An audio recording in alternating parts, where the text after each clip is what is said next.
Certainly, let's dive into the intricate 09811 mechanics of dynamically meeting changing web app performance requirements with Autoscale Rules in Microsoft Azure.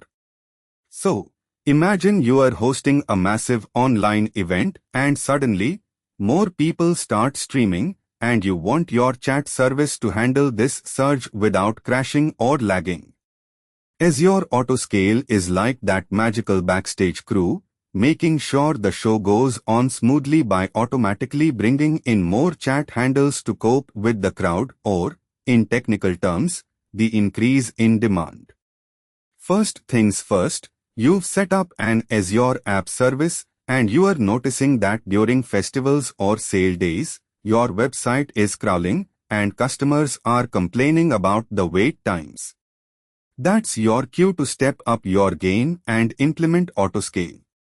Now, we are going to walk through this process, from understanding why it's crucial to getting hands-on with setting it up, as if we are putting together a backstage plan for that unpredictable online event.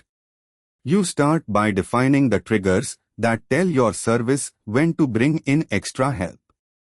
This can be a spike in the CPU usage, or when the memory consumption crosses a certain threshold. It's like deciding the size of the backstage crew based on how many performers need a costume change at a sudden rehearsal breakthrough.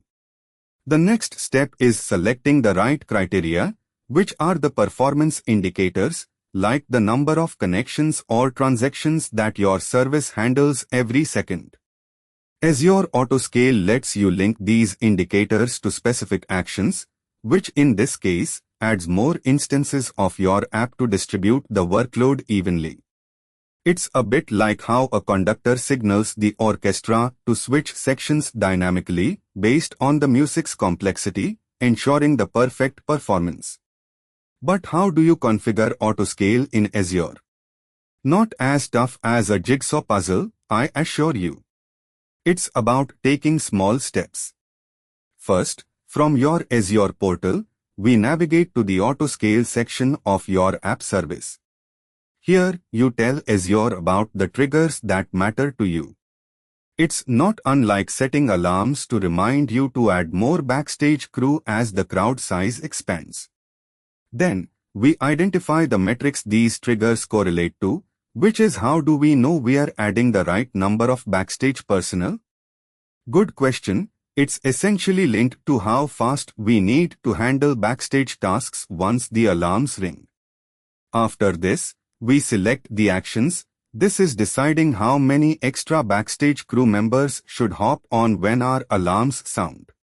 You can set this to start with one crew member and double up as the demand surges, or maintain a minimum base crew of 5 folks. It's like balancing backstage operations so that the event can roll on as smoothly as butter as we adjust our resources. And what about cost optimization, you may ask? Good point. Well, using fewer resources when the demand is down is as important as ensuring we have enough crew during peak times to ensure operational costs stay lean, just like not having too much bouncers on a quiet night. Now, for the actual hands-on steps, we are using the Azure portal. Imagine creating a new Autoscale profile just like setting up a backstage plan. You name it something memorable and start scripting the rules using the built-in Autoscale actions, akin to detailing the plan steps. You could, for instance, set a rule when CPU usage goes above 80% to add half a new container, and when the number of connections goes above 1000, add one additional full container.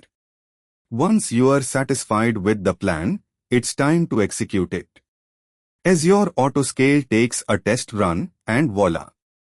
Just like when a crew rehearsing their act for the big day, Azure Autoscale ensures the performance is top-notch.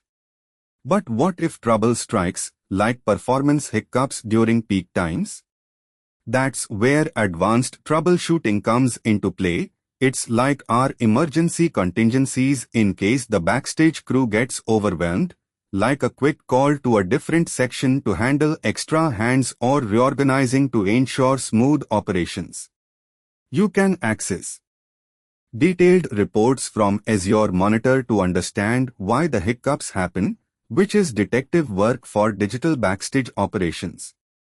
And lastly, I'm not done without sharing a slice of wisdom. It's all about best practices. It's making sure your plan is robust, flexible, and cost-efficient, much like choosing the most versatile crew members ready to handle unexpected changes with ease.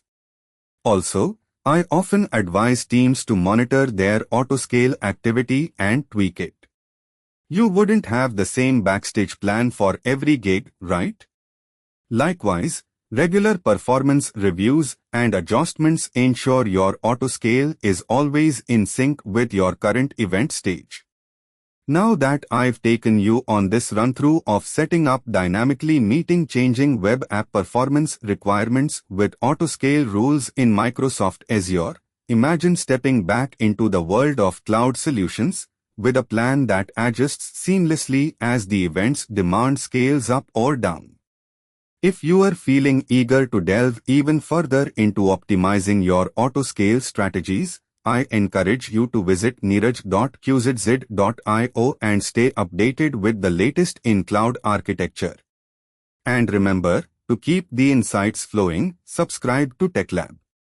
How's the crowd doing? The web environment is getting more complex, and the competition is fierce.